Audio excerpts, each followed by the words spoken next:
this is Calotron Plays and welcome back to another Minecraft tutorial.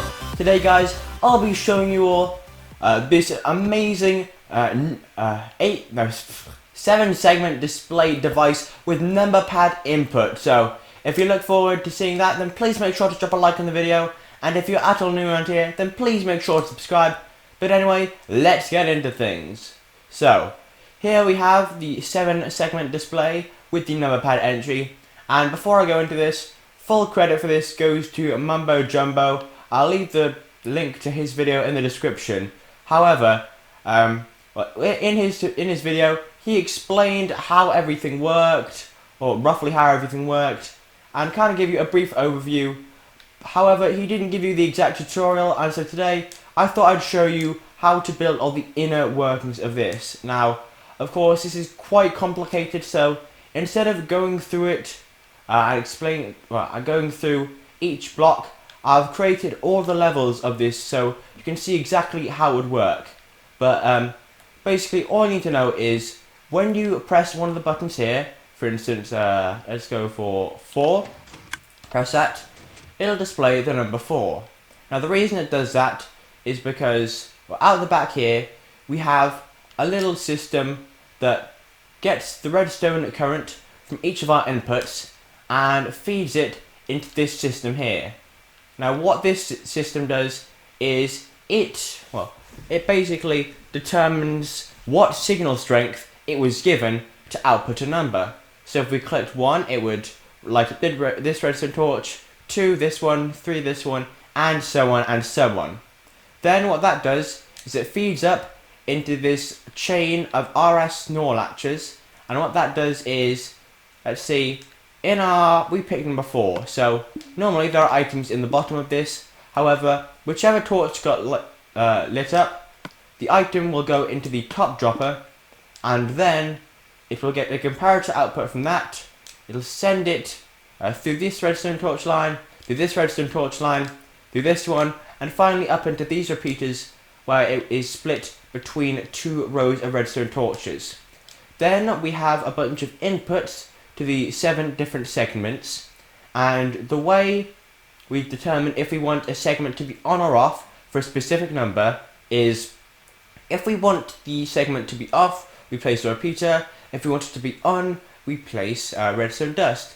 So for instance, this one is the top left segment right here. So in 4 we want that on. Let's say in 1, 2 and 3 we all want that to be off. In 4, 5, 6 we want it to be on. In 7 we want it to be off, and 8, 9 and 0 we want it to be on. So that's kind of how all that works. And then also to refresh it every time the system goes through a cycle, the redstone activates this piston, the cauldron moves up, activates the comparator, which sends a signal through here, creates a one-tick pulse. Trying to navigate through here. That sends a one-tick pulse through this monostable circuit and resets all the droppers before a new one is activated. I know it sounds like a lot of technical jargon, but once you get through it, it's quite easy to understand.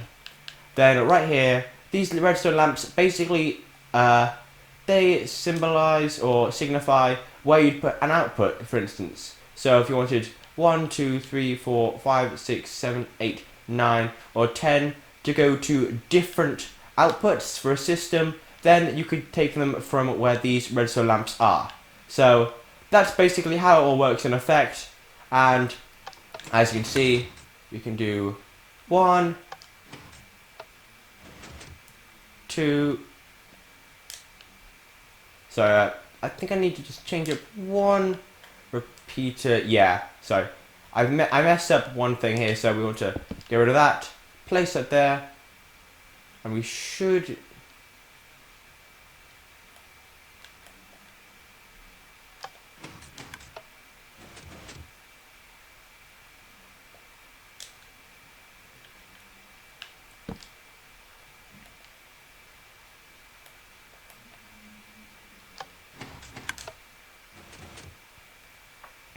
Okay, so whatever happened there, that was just a one-off bug. As you can see, you press the button again and it's completely fine. You press 3, That works fine. 4. Then 5. I'll just go through all these so you can just see how it works. And also, kind of just to build up the video time. There we go, 6. Then we have 7. 8. Then 9. And finally, 0. And as you can see, that all works pretty well. And now, what I'll do for the tutorial, I'll basically give you screenshots like this one. Well, I'll just go for this orientation so you can see everything more clearly. And what I'll do is, I'll take a head down screenshot, fill up the video with it, and it could basically show you how how these levels are meant to look. So yeah, let's just go through all of these.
So from those screenshots there, guys, you should have been able to see how this thing exactly works. And yeah, that's basically all there is to this. So yeah, there's a lot of resources. This probably isn't worth building in survival mode unless you have crazy amounts of time.